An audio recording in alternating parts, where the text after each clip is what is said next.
திருத்தணி மலையில் தனித்தனியாக நிற்கும் திருக்குமரன் வள்ளி தேவயானை.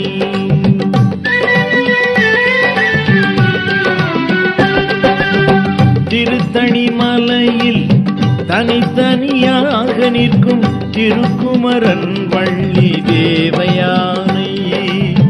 திருக்கார்த்திகை தினத்தில் மூவரும் உலாவரும், திருக்கார்த்திகை தினத்தில் மூவரும் உலாவரும், திருக்காட்சி காணும் போது உள்ளம் உருகும், உள்ளம் உருகும், உள்ளம் உருகும். திருத்தணி மலையில் தனித்தனியாக நிற்கும் திருக்குமரன் வள்ளி தேவயானை.